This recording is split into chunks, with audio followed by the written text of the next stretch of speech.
약할 때 강함 되시네. 나의 보배가 되신 주 나의 모든 것. 주 안에 있는 오늘 시간에도 복된 자리에 함께 하신 여러분은 정말 하나님이 기뻐하시는 복 있는 자리인 줄 믿습니다. 성경 전체의 가르침은 하나님 사랑, 이웃 사랑입니다. 그렇게 여러분도 믿으십니까? 네, 성경 전체 가르침은 하나님 사랑, 이웃 사랑이에요. 그래서 우리 주님께서 말씀하시기를 우리가 어떻게 하나님을 사랑하는가? 하나님의 계명을 지키는 자라야 하나님을 사랑한다는 거예요. 그러면서 하나님의 계명을 지킬 때에, 즉 하나님 사랑, 이웃 사랑을 우리가 지킬 때에 하나님이 우리를 또 사랑하실 것이고 우리가 하나님의 사랑을 받는다는 거죠. 그러면 우리가 하나님을 사랑하는 것, 우리가 지난주에 말씀을 들었던 거 기억나시겠죠? 유일하신 참 하나님이심을 믿는 거다. 유일하신 참 하나님이심을 믿습니까?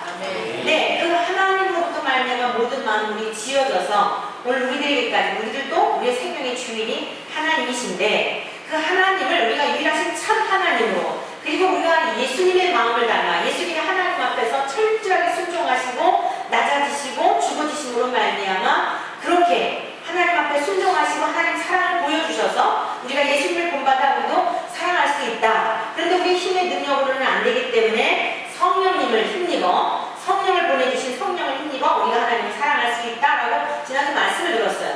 오늘 두 번째 연이어서 우리가 하나님의 계명 가운데 이웃사랑을 말씀하고 있는데, 도대체 이웃이 누구냐 말이에요. 사랑할 대상을 알아야 될 거 아니에요. 그렇지요? 자, 그러면 여러분들에게 있어서 우리가 흔히 생각하는 이웃이 누구예요? 101호 사는데 101호집 아줌마가 여러분 이웃입니까? 맞지요? 이웃이죠? 네, 이웃이에요. 자, 그러면 여러분 그 102호집 사는 아주머니도 이웃이고 또 그 옆집에 사는 아저씨도 이웃이고, 이 세상에 이웃이 너무너무 많은데 70억 인구가 살고 있다고 한다면 나를 제외한 모든 사람은 다 이웃인데 우리 주님이 그 이웃을 사랑하라고 그렇게 말씀하셨을까요? 다시 한번 여러분에게 여쭤보겠어요. 우리 기독교에서만 이웃을 사랑하라고 말하나요? 아니에요. 모든 종교들도 다 선을 행하고 착하게 살라고 말하고 이웃도 사랑하라 하고 선을 행하라고 말해요. 그런데 우리 예수님이 우리들에게 그냥 모든 종교에서도 말하는 이웃을 사랑하라고 말하고 101호집 101호집 사랑하라는 가르쳐주지 않아도 옆집에 사는 우리가 화목하게 지내고 먹을 거 있으면 같이 나누어주고 실천을 못할 망정 그 기본적인 것들은 우리가 가르쳐주지도 않아도 다 아는데, 우리 예수님이 이 땅에 오셔서 목숨 바쳐 사랑하시면서까지 고작 모든 종교에서도 가르쳐주고 있는 이웃을 사랑해라, 대접해라, 또 고아들을 돌봐주어라, 그리고 기독교인들만 고아 돌봐줘요? 오히려 안 믿는 사람도 더 많이 그런 일 할 수 있단 말이에요. 근데 주님이 우리들에게 그런 거 더 많이 하라고 독려하시기 위해서 이 말씀을 하셨을까요? 좀 이상하지 않습니까? 오늘 성령님께서 우리의 마음을 밝혀주셔서 오늘 기독교의 복음이 너무나 잘못 오해되어 있어가지고 윤리적이고 도덕적인 사람들을 자꾸 양산해내면서 정죄감과 그에 못지않게 정죄감과 판단하는 마음들로 아주 득세하여 교회 안에서도 내가 이만큼 하게 되면 그러지 못할 사람을 비난하고 핍박하고 비아냥거리고 하는, 교회가 그냥 전쟁터가 되어버리고 아수라장이 되어버린, 교회가 교회답지 못한 모습으로 전락해버린 데는 말씀이 말씀대로 해석되어지지 아니한 잘못된 부분들도 상당히 있다는 것이에요. 그래서 오늘 이 말씀을 굉장히 많이 깊이 묵상하고 하면서 정말 하나님께서 막 뭉클뭉클하게 눈물도 주시고 감격도 주시고, 진짜 여러분들에게 이거를 어떻게 알아듣기 쉽게 전할 수 있을까? 제가 영적으로 느낀 이 감동을 그대로 그냥 막 여러분들에게도 전해주니까 아주 많이 밤에 잠도 안 오더라고요. 밤에 잠도 안 오고 막 새벽에도 일찍 늦게 오셔가지고 어떻게 이것이 그냥 그대로 전달될 수 있을까 하고 그랬는데, 결론은 주님, 저는 할 수 없습니다. 성령님께서 저에게 깨닫게 하시고 저에게 이 벅찬 감격을 주신 것처럼 우리에게 진리 가운데로 저에게 깨달음을 주신 은혜로서 동일하게 성령님께서 사랑하는 성도들에게도 바른 진리 가운데로 인도하여 주십시오 라고 기도하며 이 자리에 섰습니다. 저를 바라보지 마시고 저를 통해 말씀하고 계시는 성령님의 인도하심을 따라 이 말씀이 밝게 해석되어질 수 있기를 축원합니다. 오늘 우리는 이 말씀을 위해서 먼저 말씀의 배경을 좀 살펴볼 필요가 있습니다. 예수님께서 어떤 말씀을 하셨을 때에는 뜬금없이 하신 게 아니고요. 어떤 배경 속에서 그 말씀을 이해를 돕기 위하여 말씀하신 것들이 많아요. 그래서 오늘 이 말씀의 배경을 보게 되면 그 말씀에 뒤이어서 어떤 율법사가 질문을 한 것에 대하여 선한 사마리아인의 비유를 들어 말씀하신 내용으로 이어지고 있는 거예요. 그러면 오늘 앞부분에 있는 말씀 누가복음 10장을 보게 되면요. 1절서부터 예수님께서 70인을 전도대원 70인을 파송을 합니다. 그리고 너희들이 가서 하나님의 나라가 가까이 왔다라고 전해라. 그리고 갈 때에 여행을 위해서 두벌옷도 준비하지 말고 지팡이도 준비하지 말고 그리고서는 어느 동네에 들어가든지 평안을 빌면서 거기서 말씀을 전해라. 하나님 나라가 가까이 왔다고 해라. 그런데 듣지 않거들랑 먼지까지도 떨어버리고 또 다른 곳으로 가라 하시면서 70인을 파송을 하셔요. 그런데 이제 이 70명이 가가지고 예수님의 명령을 붙들고 가서 전도를 나간 거예요. 전도를 나갔는데 너무나 놀라운 기적이 일어난 거예요. 자, 보시겠어요? 17절. 70인이 기뻐하며 돌아왔어요. 이 70인이 기뻐하며 돌아온 이유가 뭐였냐면 주여! 주의 이름이면 귀신들도 우리에게 한국하다 이러는 거예요. 선생님! 주님의 이름으로요 귀신아 나가라 이랬더니 막 귀신들이요 예수의 이름으로 명하노니 사악한 귀신아 나가라 그랬더니 막 귀신들이 나갔다가 너무 기뻐서 와 이건 주님만 하는 일인 줄 알았는데 우리도 되네. 여러분들이 막 귀신 들린 자 고통당하는 자를 가서 예수의 이름으로 막 나가라 그랬더니 딱 나가고 정신이 온전해지면 얼마나 기쁘겠어요. 그렇지요? 너무 기뻐가지고 주님 앞에 와서 주님 우리도 드디어 예수님의 이름으로요 귀신이 막 나가는 일을 목격하고 하는데 너무 기뻤어요. 막 신나라고 전도복을 하는 뭐예요. 그랬더니 예수님이 뭐라고 말씀하시냐면 사탄이 하늘로부터 번개같이 떨어지는 것을 내가 보았노라. 내가 너희에게 뱀과 전갈을 밟으며 원수의 모든 능력을 제어할 권능을 주었으니 너희를 해칠 자가 결코 없으리라. 그런데 여기까지 좋아요. 근데 너무 썰렁하게 주님이 이렇게 말씀하세요. 그러나 귀신들이 너희에게 항복하는 것으로 기뻐하지 말고 너희 이름이 하늘에 기록된 것으로 기뻐하라 이렇게 말씀하세요. 너무 굉장해. 우리는 막 신이 나가지고 귀신 나갔다가 막 좋아서 주님 앞에 보고를 했더니 그것 때문에 기뻐하지 말고 이미 내가 다 알고 있어. 내가 이 땅에 올 때부터 사단의 권세를 이미 주님이 이 땅에 오심으로 사단의 머리는 깨친 줄로 믿습니다. 그 권세를 너희에게도 주었어. 내가 택한 나의 백성들에게 주었기 때문에 너희를 해할 자가 없다. 당연히 귀신들이 떠나가게 될 거다. 너희들이 가는 곳마다 원수마귀가 나가게 될 거야. 그런데 그것 때문에 그렇게 흥분해하지 말고 그것 때문에 좋아하지 말고 너희들의 이름이 하늘나라 생명록에 기록되는 것으로 인하여 기뻐하라. 이렇게 말씀하신 거예요. 오늘 우리들이요 교회 다니면서 어떤 표적이 나타나고 기적이 나타나고 어떤 기도했던 제목들이 막 응답이 돼가지고 그것 때문에 우리는 기뻐하잖아요. 그런데 주님은 그거보다도 더 우리에게 원하시는 게 있는데 예수님의 이름을 통하여 우리가 죄에서 건짐을 받고 하나님을 아버지라고 부를 수 있는 자녀와 아버지의 관계가 형성이 되는 것 자체 이거보다 더한 기쁨과 감격이 없다는 거예요. 아멘. 사랑하는 성도 여러분, 우리가 하나님 아버지 이루어서 사니까 그 아버지에 대한 감격이 없고 기쁨이 없는지는 모르겠는데요. 남편이 없는 여인이 남편을 향하여 호칭하는 어떤 칭호가 있잖아요. 그 칭호를 남편이 없는 여인이 아무나 부를 수가 없고 아버지가 없는 아이가 아버지를 향하여 아무나 아버지라고 부를 수가 없고 자식이 부모님이 없는 상황에서 고아로 자라는 사람이 엄마 아빠라고 하는 것을 아무나 부를 수 있는 게 아니에요. 여러분 그 부르고자 하는 그러나 부를 수 없는 그 부재한 것에 대한 슬픔과 외로움과 고독이 얼마나 큰지는 경험해보지 않으면 아마 모를 거예요.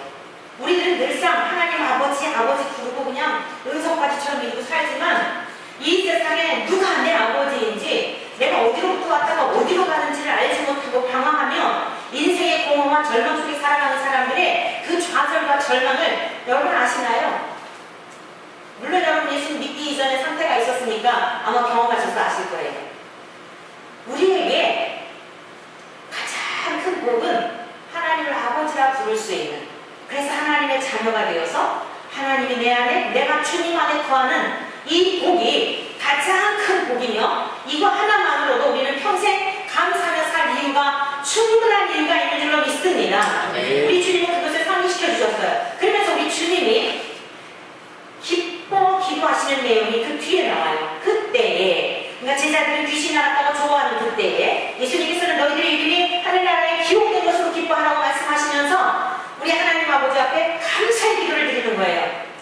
성령으로 기뻐하셨다 그랬어요. 여러분 항상 기억할 것은 우리 주님이 땅에 오셔서 얼마든지 혼자 하실 수 있는 그 모든 영광과 능력과 권세가 있으시지만 항상 성부, 성자, 성령, 삼위 하나님과 함께 일하셨음을 기억하셔야 돼요. 오늘 본문의 말씀도 보세요.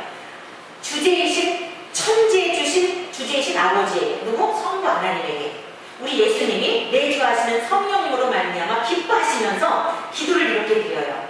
이것을 지혜롭고 슬기 있는 자들에게는 숨기시고 어린아이들에게는 나타내심을 감사하나이다. 올시도이다. 이렇게 된 것이 아버지의 뜻입니다. 이게 무슨 말씀이냐면 예수님을 믿음으로 말미암아 우리가 구원을 얻고 예수님 때문에 하나님과 우리와의 관계가 회복이 되어서 아버지와 자녀의 관계로 이후에는 주님을 신랑으로 신부로 연합의 관계 속에 살게 된 것은 아무에게나 알게 된 게 아니라는 거예요. 하나님의 뜻하심과 하나님의 계획하심과 하나님의 그 선택하심 속에 이루어진 일이며 이것은 아버지의 그 계획하심을 아는 아들밖에는 아는 자가 없고 그리고 이것을 계시를 받은 하나님의 자녀들 밖에는 아는 자가 없다라고 이렇게 말씀하고 있는 것입니다. 그러면서 그러한 일이 이루어지고 있으니까 너무 기쁜 거예요. 예수님이 이 땅에 오셔서 바로 우리에게 주시고자 했던 게 뭐냐면 하나님의 자녀가 되는 권세예요. 잃어버렸던 하나님의 나라를 우리에게 회복해 주셔서 하나님 안에서 살게 하시려는 이 목적을 가지고 오셨다고 합니다. 다른 말로 영생이며 다른 말로 구원이며 다른 말로 하나님과의 연합의 관계 그리고 우리가 영원한 하나님의 나라에서 살게 하시려고 오신 거예요. 그게 지금 70명의 제자들을 통해서 이제 보여지고 있는 겁니다. 그러니까 그 목적이 달성되어져 가는 모습을 보니까 얼마나 기뻐요. 이게 정말 하나님의 뜻이라는 거예요. 그리고 세상에서는 잘난 척하고 세상에서는 지혜롭다고 생각하고 슬기 있는 사람들에게는 이걸 무슨 소리인지 못 알아듣고 그리고 숨기시고 그리고서는 어린아이들이라고 하는 것은 작은 자들이라고 하는 이런 뜻인데요. 세상에서 볼 때 없이 여김을 당하고 귀천이 여김을 받을 만한 그런 존재를 말하는 거예요. 그렇기 때문에 그런 사람들에게는 나타내심을 감사합니다. 저와 여러분들이 하나님의 풍성한 은혜를 입으며 살아가는 비결이 있으니 가난한 마음이에요. 가난한 마음. 하나님, 진짜 저는 특별과 같은 존재이며 하나님의 은혜와 사랑을 받을 자격이 없습니다. 아는 척하는 게 아니라 여러분 내 생각을 막 하나님 앞에 관철시키려고 하는 게 아니라 내가 어떤 존재, 티끌에서 왔다 티끌로 돌아갈 수밖에 없는 흙덩이에 불과한 존재인데 하나님의 영이 성령님이 내 안에 오셔서 존귀한 하나님의 백성으로 삼아주신 것에 대한 그 감사와 감격 속에 살아가는 어린 아이들과 같은 세상으로 볼 때는 미련해 보이고 세상으로 볼 때는 우스꽝스러워 보이는데 주님 앞에서는 어린 아이들과 같은 자리에 계시길 축원합니다. 그러면서요 이것을 제자들을 돌아보시면서 조용히 말씀하세요. 제자들에게 너희가 보는 것을 보는 눈은 복이 있도다. 내가 너희에게 말하는 많은 선지자와 이분들이 지금 우리 예수님을 기다렸단 말이에요. 다윗 왕도 예수님이 오시기를 기다렸고요. 메시아가 올 걸 기다렸어요. 이 죄에서 구원할 그분이 하나님께서 보니까 창세기에서부터 예언되어져 있는데 이제나 저제나 오시려나 많은 선지자들이 예언을 했잖아요. 언제 오실까? 내 살아생전에 그 메시아 나의 구원자이신 우리 주님이 오시려나 그러면서 그렇게 오늘은 막 소원을 했는데 못 보고 다 돌아가셨잖아요. 근데 지금 그 주님이 70명의 그 제자들 앞에서 이렇게 놀라운 일들을 주거니 받거니 하면서 막 하나님의 나라가 이들 가운데 임하는 것을 보게 되니까 귀신이 떠나가게 되어지고 귀신이 나가게 되면 하나님의 나라가 임하였다라고 주님 말씀하셨거든요. 그리고 너희들의 이름이 예수 이름으로 말미암아 하늘나라에 기록되어지는 이 하나님의 나라가 그토록 보고 싶어 했던 임금들도 있었고 선지자들도 있었는데 오늘 너희들이 이걸 보고 있으니 어린아이들과 세상에서는 소외당한 별볼일 없는 사람들과 같지만 너희들은 정말 복 있는 자다. 그러면서 조용히 제자들에게 이렇게 말씀해 주신 거예요. 그랬더니 25절 어떤 율법사가 벌떡 일어나서 예수를 시험하려 했대요. 자, 오늘 여기서 잘 분별하시길 바래요. 제가 말씀의 배경을 설명해 드렸어요. 어린 자들에게 계속 별 볼 일 없어 보이고 낮은 자들에게 멸시를 당할 수밖에 없는 소외된 그런 사람들에게 단순히 어떤 외적인 게 아니라 우리의 어떤 내면의 상태도 보이고 이런 가난한 마음을 가져야 돼요. 그런 사람들에게는 하나님의 나라를 보여주시고 깨닫게 하시지만 오늘 율법사와 같은 사람, 대표적으로 지금 아주 대조를 이루는 부분이에요. 이 율법사를 보면은 의도가 있었어요. 어떤 의도였냐면 예수님을 믿고 영생을 얻으려고 하는 목적이 아니라 시험하려고 하는 목적이었어요. 오늘 우리가 교회를 다니는 목적이 무엇인지, 예수님을 찾아오는 목적이 무엇인지를 오늘 여러분들이 가만히 한번 스스로 각자 물어보시기를 축복합니다. 처음에는 여러 가지 의도가 있어서 교회를 나왔더라도 이제 이쯤이면 우리들의 그 신앙의 목적이 시험하러 예수님을 찾는 일이 있어서도 안 될 것이고, 단순히 이 땅에 귀신이 쫓겨나는 걸 보면서 기뻐하는 이런 정도에 머무는, 표적이나 보고 기적이나 경험하려고 하는 이런 정도에 머물러서도 안 될 것이에요. 오늘 이 율법사는요, 시험하려고 예수님을 찾아와서 두 번째 뭐라고 얘기를 하냐면, 내가 무엇을 하여야 영생을 얻으리까? 영생에는 관심이 있었어요. 그런데 오늘 이 사람에게는 무엇을 지금 수식하고 있냐면, 무엇을 하여야, 내가 어떤 일을 하여야, 어떤 공로를 세워야 내가 생명을 얻을 수 있을까요? 라고 하는 무엇인가 자기 마음속에 지금까지 살아온 삶에 대하여 대단한 자부심을 가지고, 아, 그동안 내가 열심히 살았는데 아직도 뭔가 부족한가? 영생을 얻으려면 뭘 더 해야 되지? 라고 하는 저변에 깔려있는 자기의 어떤 열심, 자기의 성실함, 자기의 부지런함, 이런 것들이 베이스에 깔려 있으면서 주님 앞에 이렇게 여쭤보는 거예요. 내가 무엇을 하여야 영생을 얻으리까? 여러분에게 한번 제가 여쭙겠습니다.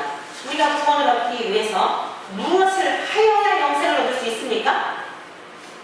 무엇을 하여야 영생을 얻을 수 있습니까? 그러면 오직 예수님을 믿음으로 구원 얻는 것이 충분합니까? 예수님을 믿는 그 믿음만으로 구원이 충분합니까? 아멘. 할렐루야. 우리가 무엇을 해서 구원 얻는 게 아니에요. 만약에 우리가 무엇을 해서 구원을 얻었다면 천국에 가면 어떡할까요? 서로 물어볼 거예요. 당신은 무슨 일을 해서 천국에 왔어요?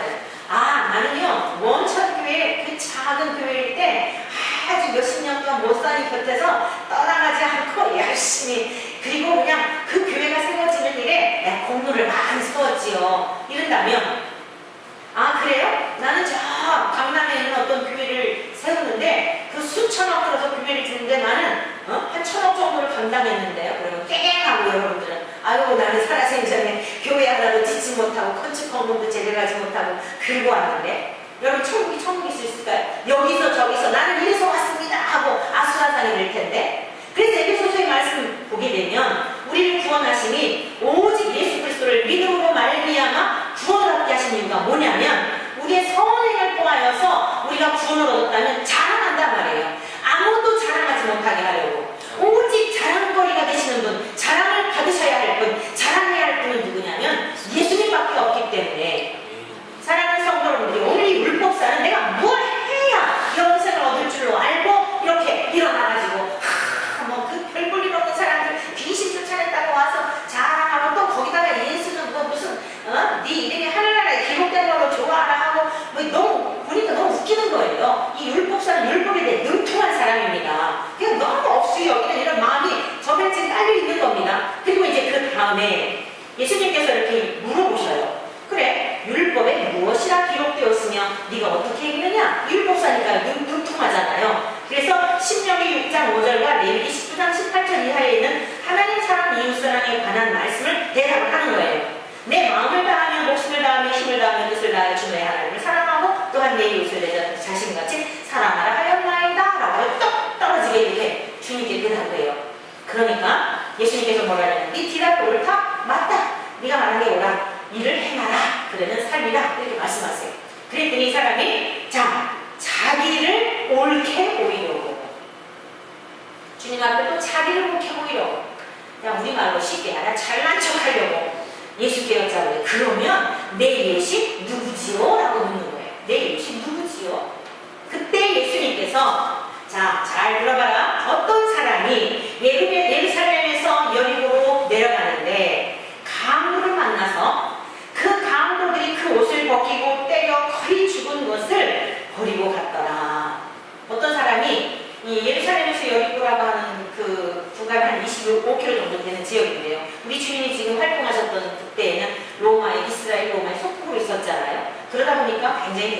경제적인 어려움들이 많아가지고 강국들이 그렇게 많았대요. 얘가 그냥 죽은 척 하고 있다가 그 강도치 타고, 그러니까 요즘 막 그 SNS 같은 데 보면 저 카톡 같은 데 막 오잖아요. 뭐 이렇게 지나가다가 할머니가 뭐 팔아달라고 해도 그냥 지나가라, 뭐 냄새 맡지 마라, 뭐 별 얘기들이 다 많아요. 그래가지고 괜히 할머니 도와주려고 했다가 마취해가지고서 새우잡이로 팔려간다, 장기 꺼내서 팔아먹으려고 하니까 그러지만 무서운 얘기들이 너무 많더라고요. 우리 주님 당시에도 죽은 척 하고 있는 거예요. 그러다가 도와주려고 오게 되면 확 해가지고 잡아먹으려고, 그런 이런 일들도 있고 하기 때문에 사실 아무나 오늘날에만 그런 게 아니라 우리도 요즘 지나가다 누가 넘어져도 도와주기도 참 어려운 시대에 진짜 살고 있어요. 그때도 그런 어떤 상황들이었단 말이에요.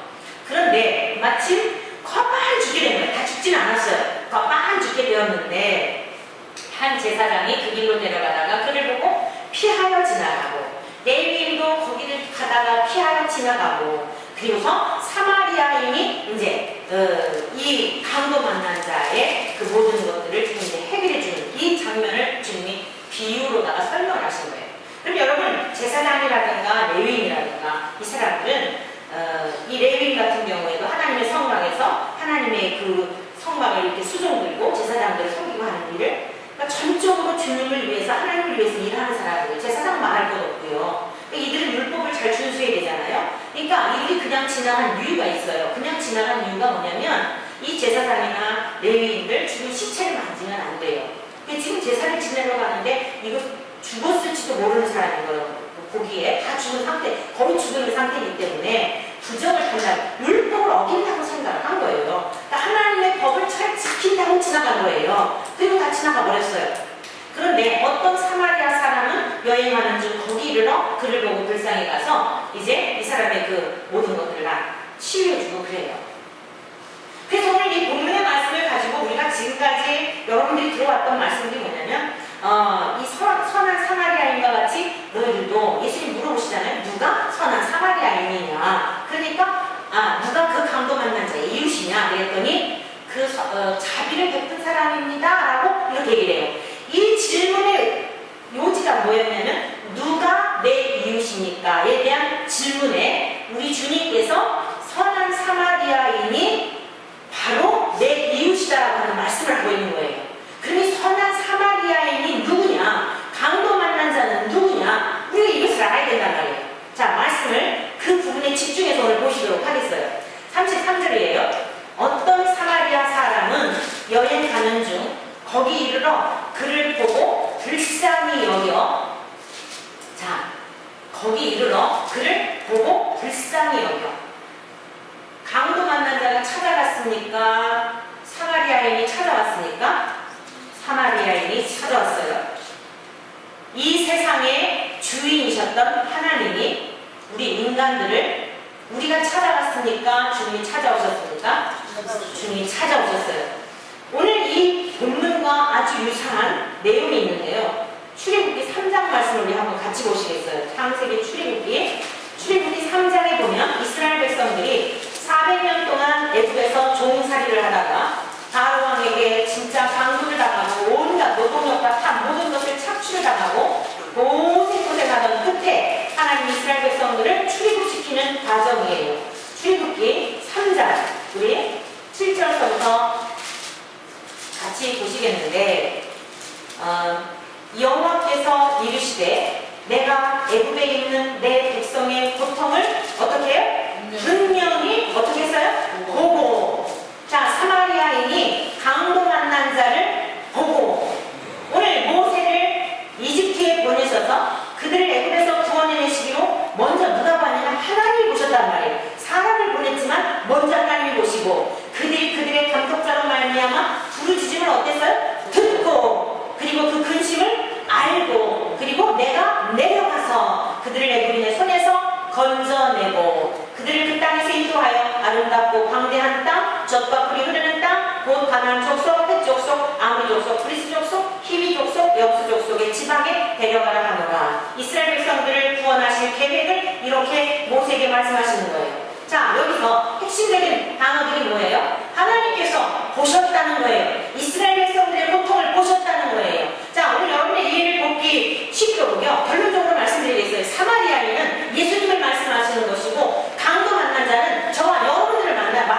것이에요. 오늘 저와 여러분들이 내 이웃이 누구냐? 예수님이 강도 만난 저와 여러분들의 이웃이었다는 이야기예요. 예수님이 다른 종교에서 말하고 있는 옆집에 100kg집, 200kg집 고아원 양로원에 가서 도와주라고 말씀하는 게 아니라 그 일 정도 하라고 예수님이 오셔서 목숨 바쳐 그런 게 아니라 오늘 앞부분에 말씀하고 있잖아요. 지혜롭고 슬기 있다고 생각하는 사람들에게는 감추어져서 못 알아듣는데 낮은 자들에게 자기 주제가 어떤 주제인지를 아는 사람들에게는 보이셨다. 그러면 뒤이어 잘난 척하는 사람, 똑똑한 사람, 예수님을 시험하려고 하는 사람, 대표적인 그 사람을 일으켜 세우셔가지고 예수님에게 조목조목 방문하게 하여 예수님은 누가 너희들이 사랑해야 할 이웃인지에 대한 것을 말씀하셨다, 이런 말씀입니다. 이해가 되셨습니까? 자, 이 관점을 가지고 사마리아에는 예수님이다, 강도는 바로 나다, 요거를 정리하신 다음에 보시기를 바래요. 그리고 불쌍히 여기셨다고 했어요.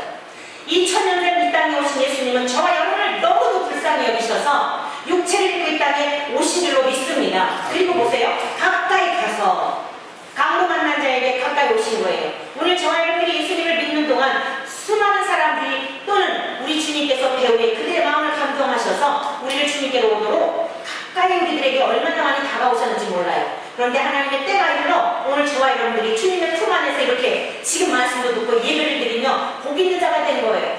갑자기 되어진 것이 아니라 하나님 안에서, 하나님의 그 사랑 안에서 오늘 저와 여러분들이 그 불쌍히 여기심을 따라 강도 만났던 저와 여러분들이 하나님 안에 살고 있음을 기억하시기를 축원합니다.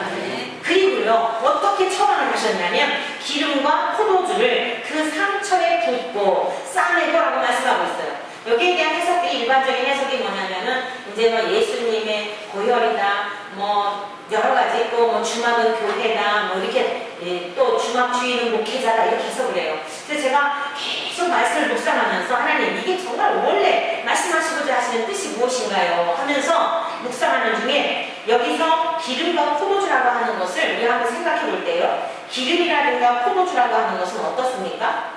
그 어떤 곡물이 철저히 으깨지고 철저히 죽어지고 그 형체가 다 없어진 다음에 그 어떤 생겨나는 그런 소산물들이죠. 예수님의 완전한 죽으심, 저와 여러분들을 위해서 이 땅에 가까이 찾아오시고 우리의 고통을 보시고 우리의 질고를 아시고 찾아오신 주님은 완전한 희생을 통하여 저와 여러분들에게 완전히 다 자신을 내어주심으로 그 뒤에 있는 말씀을 보세요. 데나리온 둘을 내어주었어요. 이 여행자가 가지고 있었던 건 뭐냐면 데나리온 2개밖에 없었던 거예요. 더 있었으면 그 주막 주인에게 더 주었을 거예요. 자기의 전부를 준 거예요. 자, 기름과 포도주, 완전히 모든 그 어떤 알갱이들이 으깨어지고 부스러지고 불에 달궈지고 철저한 희생과 죽음을 통해서 만들어진 그 기름과 포도주를 가지고 강도 만난 자의 상처에 붓고 싸매어주고, 그리고는 어땠습니까? 자기 짐승에 태워.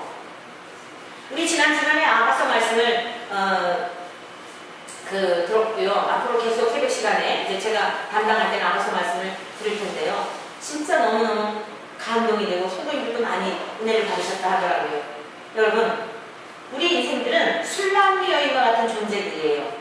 술람미라고 하는 것은 솔로몬에게 1천 궁녀가 있었는데 1,000명의 여인이 있었는데, 물론 그 말씀을 기록할 당시에는 그 정도는 아니었어요. 한 140여 명 정도 있었을 때에 기록한 책이에요, 아가서는. 그런데 그 많은 늘씬하고 날씬하고 정말 정략적으로 결혼해서 아주 진짜 멋있는 여인들이 많았는데 쭈글쭈글하고 검은 피부에다 불퉁불 없는 그 여인을 선택해가지고 예수님이 마치 저와 여러분을 선택하셨듯이 그것을 암시하고 있는 거예요. 이 솔로몬과 술람미와의 사랑은. 그리고선 그 여인을 향하여 뭐라고 얘기를 해요? 나의 사랑, 나의 어여쁜 자야, 나의 누이야, 나의 신부야. 세상 사람들은 비아냥거리고 아이고 예수 믿는데 뭐 그렇게 잘났다고 그러지는 것도 없고 맨날 세상에 그 지지리 근상 금선 살아가면서 뭐 그렇게 이루고 비웃고 그럴지는 모르지만 우리들을 얼마나 아름답게 보셨는지, 나의 사랑아, 나의 사랑아, 얼마나 귀중히 여기시는지 바로의 병거에 준마에 비하였구나 라고 말하고 있어요. 바로의 준마에 비하였다는 거예요. 오늘 여기 있는 말씀 보세요. 자기 짐승에 태워. 그 주인이 탔던, 사마리아인이 탔던 짐승에서 내려가지고 이 강도 만난 자를 그 자리에 태워. 뭔가가 마음이 와닿지 않아요?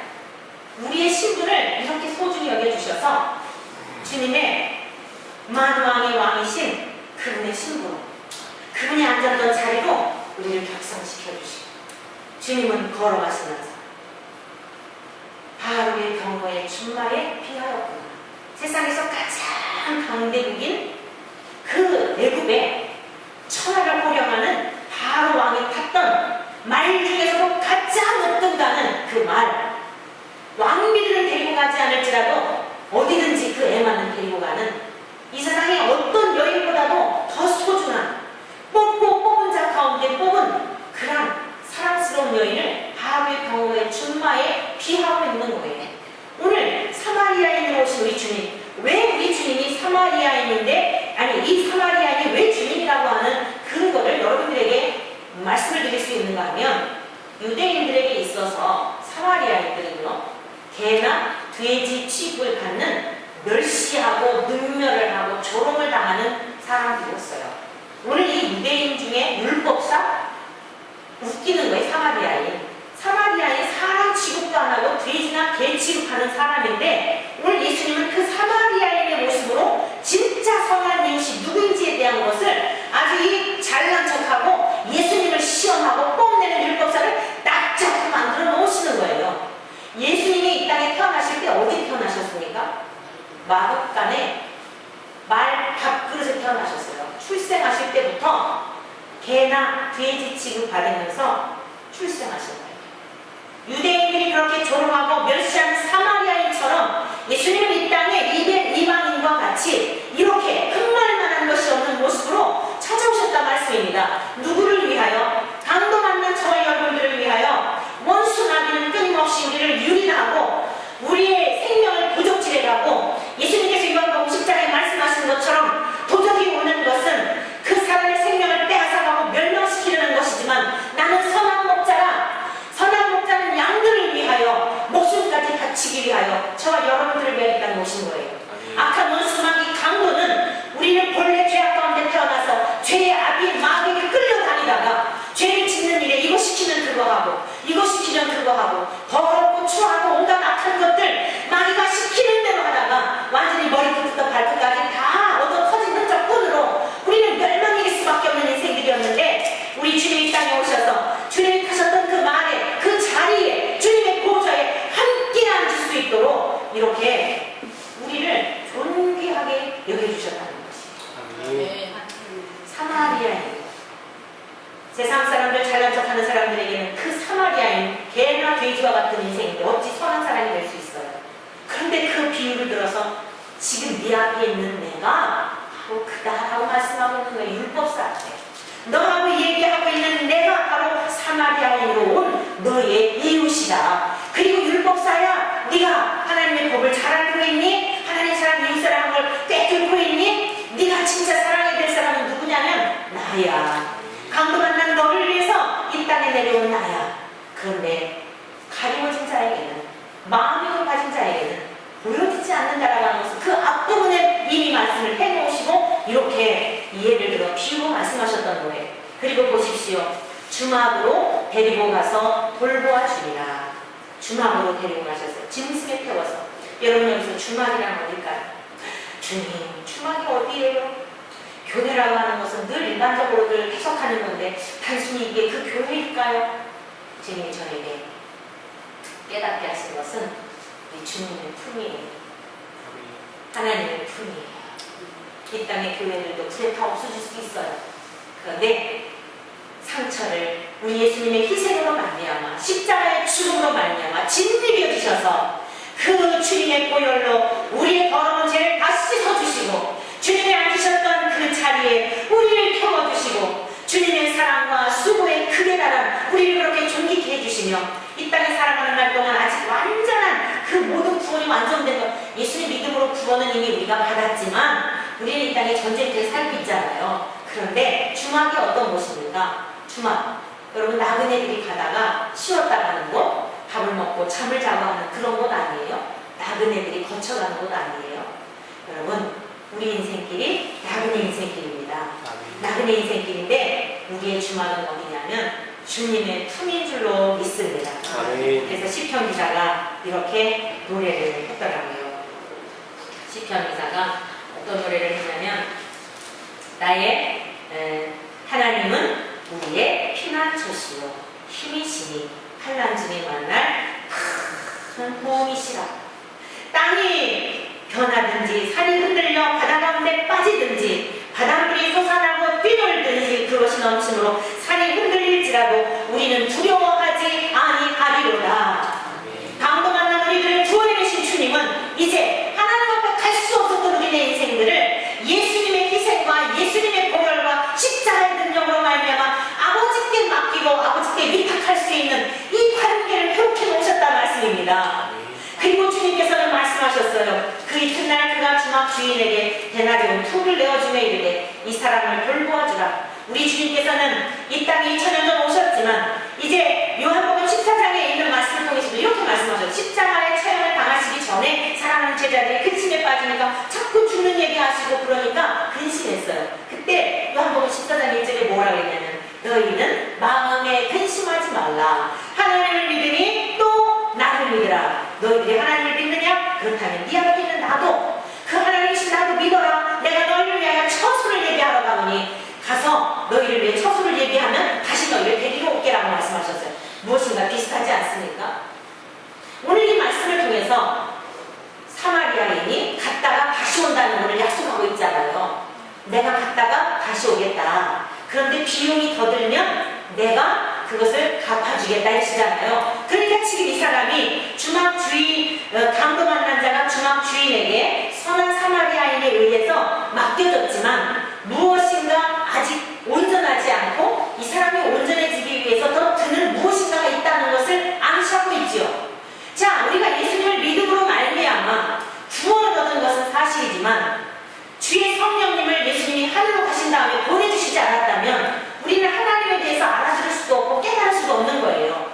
성령님을 1차적으로는 성령님을 보내주시겠다는 약속이요. 그리하면 너희들이 부족한 것, 너희들이 알지 못한 것 깨끗하게 알 수 있고 온전해질 수 있는 이제 온전한 하나님과의 연합의 관계가 이루어진다는 것을 의미하는 것이고 더 나아가서는 미래적으로 이 땅에 오셨던 주님이 하늘로 가신 다음에 반드시 재림하실 줄로 믿습니다. 불완전한 이 땅에서 주님 안에서 살면서도 믿음으로 싸우며 살아가는 삶이지만 이제는 싸울 필요가 없는 영원한 하나님의 나라에서 안식을 누리며 살게 될 그때 다시 데리러 오시마 약속하시는 그 말씀들이 묵시적으로 담겨져 있는 것이에요.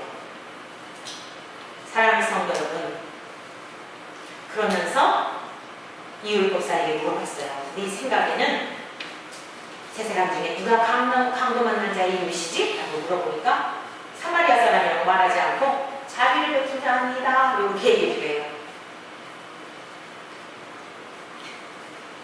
오늘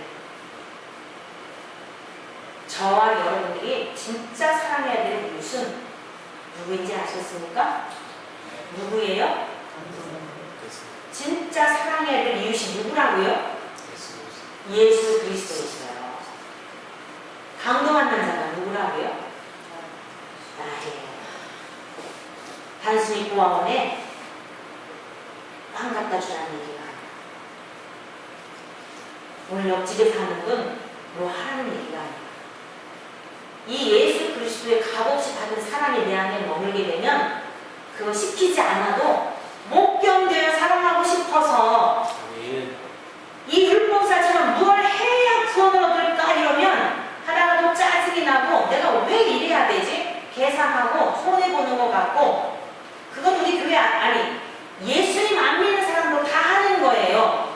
그런데 세상에 내가 강도 만난 자였구나. 오늘 우리는 이 말씀을 볼 때마다 강도 만난 자가 나라는 것을 싹 빼먹고 저도 다른 사람들이 강도 만난 자, 사회적 약자, 그래서 인권운동하고 선한 사마리아인 회를 만들어가지고 뭐 그 사람들 하려고 하는데 주님은 네가 강도 만났어. 너가 강도 만나서 지금 강탈당하고 있어. 지금 너의 상처를 기름과 포도주를 발라서 너가 낫고 싸매우고 네가 먼저 고침을 받아야 돼. 주님 이걸 말씀하고 있단 말씀입니다.